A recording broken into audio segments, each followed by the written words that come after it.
What's going on, guys? You guys are tuning into the Night Crew podcast, where we shine a light on people, the stories, and the realities that come alive at the dark. I'm your host, a night shift lifer, a private security vet, and an owner, and someone who has seen the industry from the inside. Tonight, we're taking a deeper look into the bluffs that overlook the city, but what happens at night often overshadows the view. Let's go! And full of terrors. But this is where we belong. When the streets are empty and the city sleeps, we keep watch, we keep moving, we keep the lights on. Welcome to the Night Crew. Where the world slows down, but the stories never stop. Stay sharp, stay ready, and ride with us till dawn.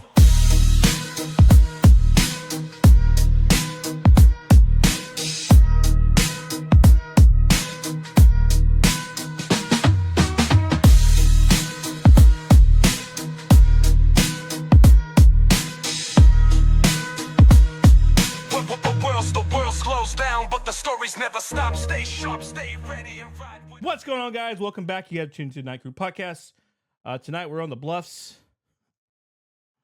A lot happens. It's Bluffs. But before we get into it, we're on a electric limeade Ghost, and it's my first time trying it. I got this in a value pack at Costco. Wow. Yeah, I know, fun. But yeah, we're gonna check it out. And we're gonna see how it does. Pull.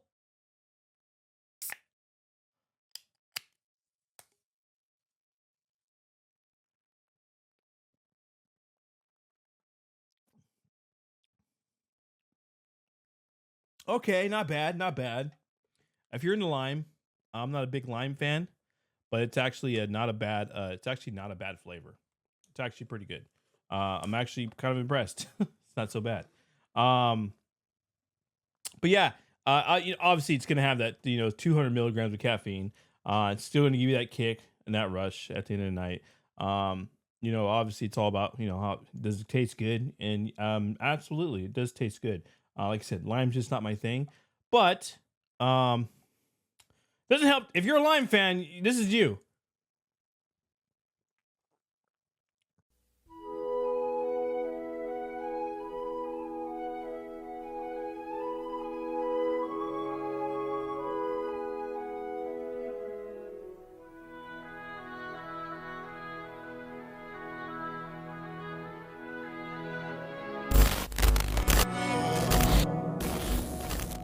I am lost.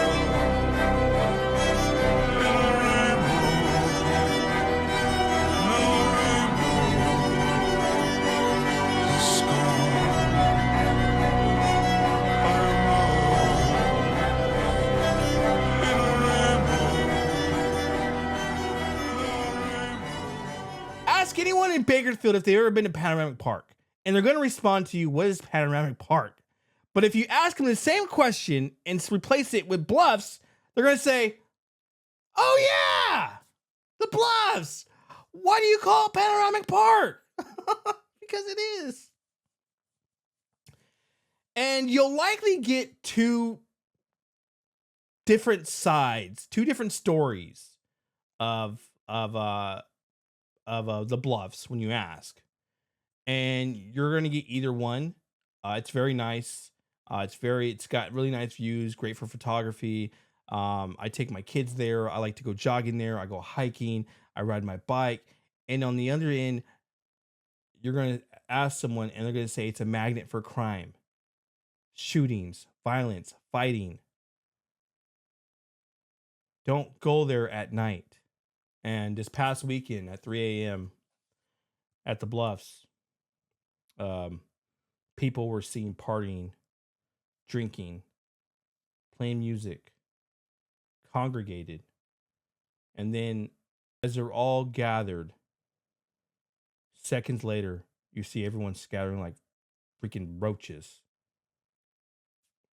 And it's because a 16-year-old was shot and killed by a 19-year-old, who we know now as Sebastian Dominguez, and a guy who had been flashing his gun all night.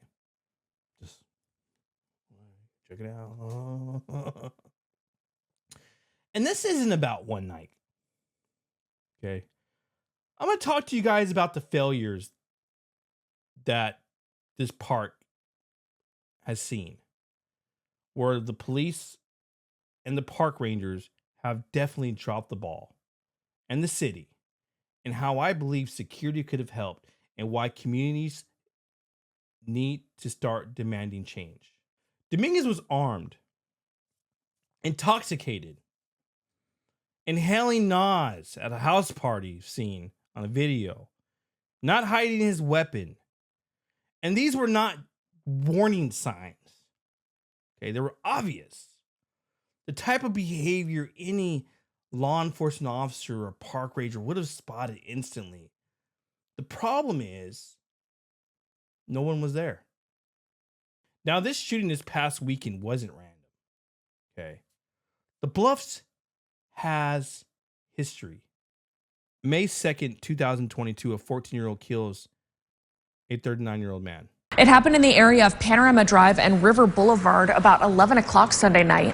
Bakersfield police say both victims were taken to the hospital, where one of them later died.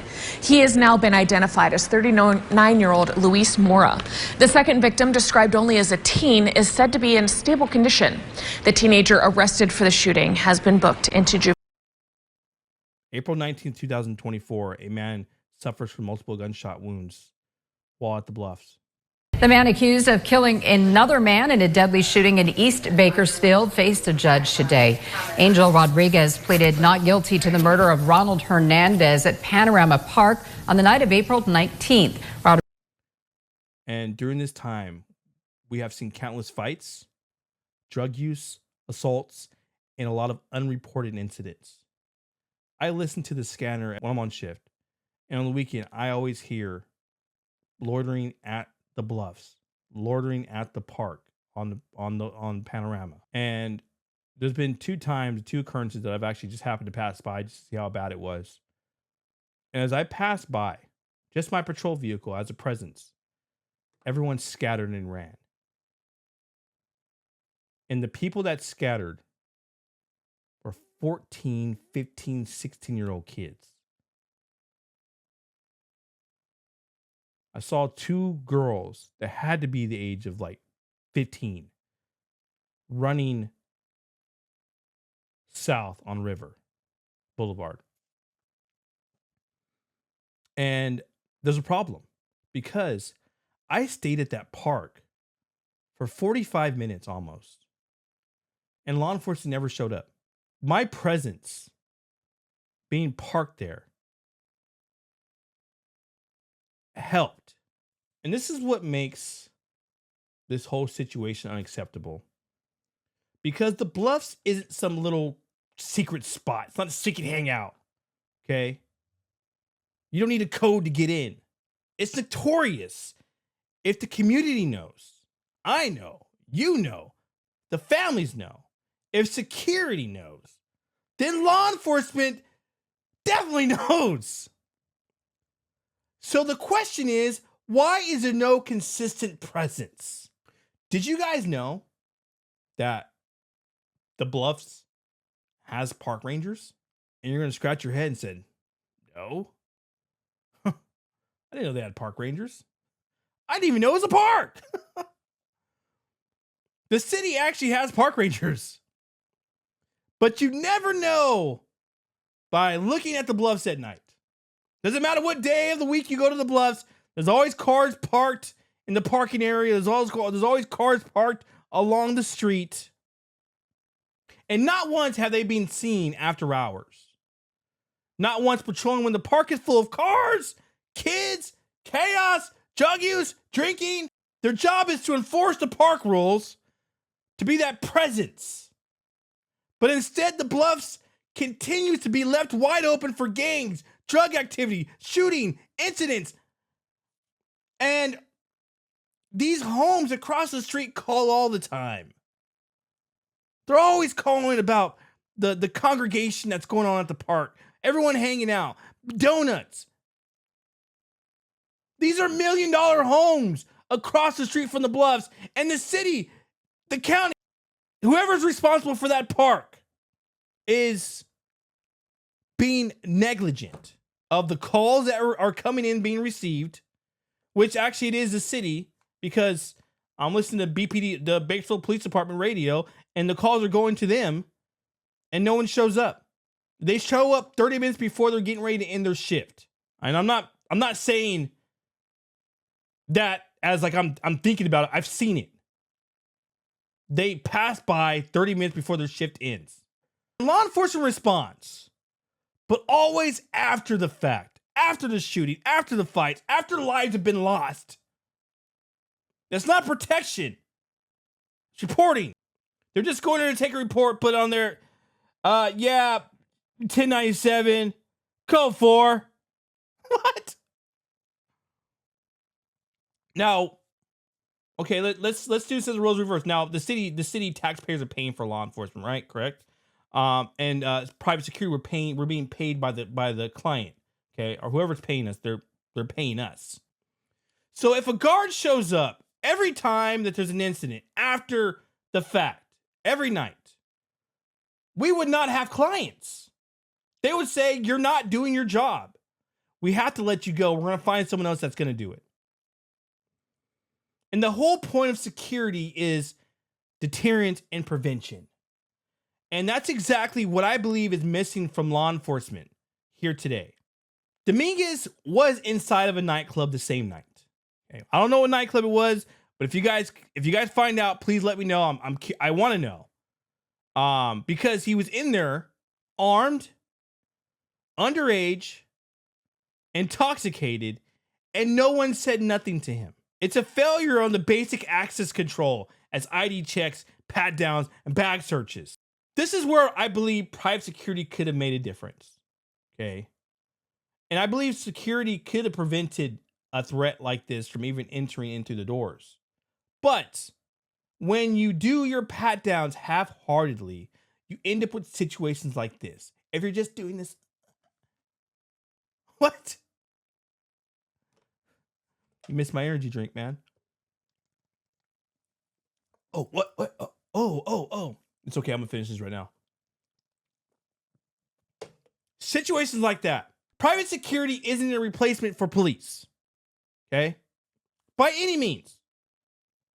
But it's an extra layer that I believe the city refuses to use. Patrol presence at the Bluffs after dark could have dispersed crowds. Contracted rangers or guards could have enforced curfews or park closures. The security at the nightclub could have stopped an underage armed man from walking around unchecked. And this is why I talk about the difference between window dressing security and professional security. One that just shows up in uniform and the other one that changes outcomes of situations. The Bluffs is proof that when both law enforcement and security fail, people die. We need to petition for barriers at the park entrance to enforce park closures. Demand visible ranger presence or contracted security patrols. Call on businesses like nightclubs and check on them and say, hey, you guys are 18 and over. Why is there a guy in a video inside your nightclub walking around flailing a gun like this? This is where we gotta start holding people accountable. The community shouldn't have to bury more kids before the city decides to finally get off their lazy ass and start acting. And when I'm driving around and I'll pass by and I'll see a bunch of kids out there loitering, hanging out, smoking weed. And as soon as I pull up, and I'm just passing by slowly, I pull up, they look at me, everyone starts getting in their car leaving. Me, little old me, in a patrol car that says patrol. Am I saying that some of my things, me passing by a couple times, could change outcomes of things? Possibly, I don't know. I'll say it. Yeah, I'll say it. There are room for improvement. There are things that the city can do. Okay, I'm one. I have a few patrol vehicles. The city has hundreds. They can pass by. And guys, the Bluffs should be a place for families and hikers, not crime scenes. Okay, I'm pretty sure that when people went there in the morning, they couldn't get their walk on because there was crime tape all over the place.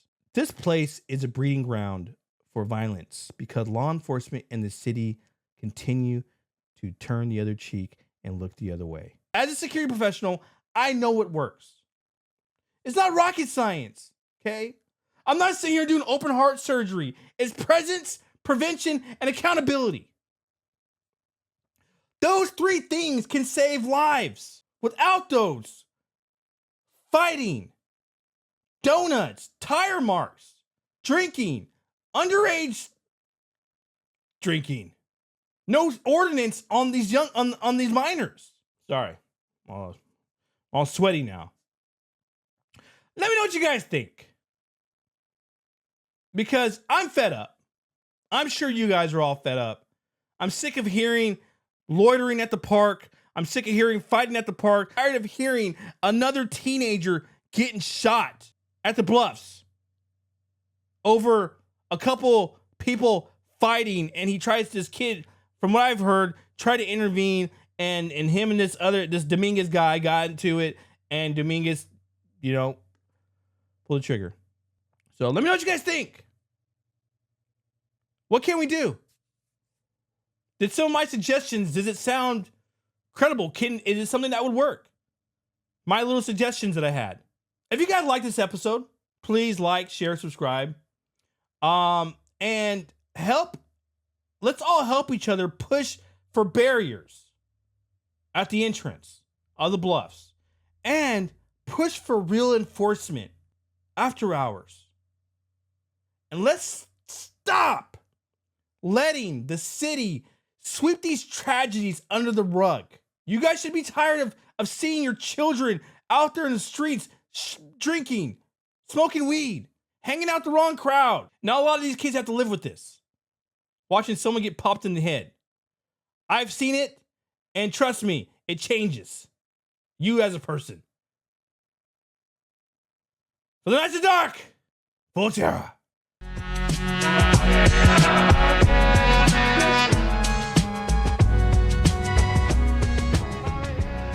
This has been the Night Crew. Stay sharp. Stay safe. I'll catch you on the next shift.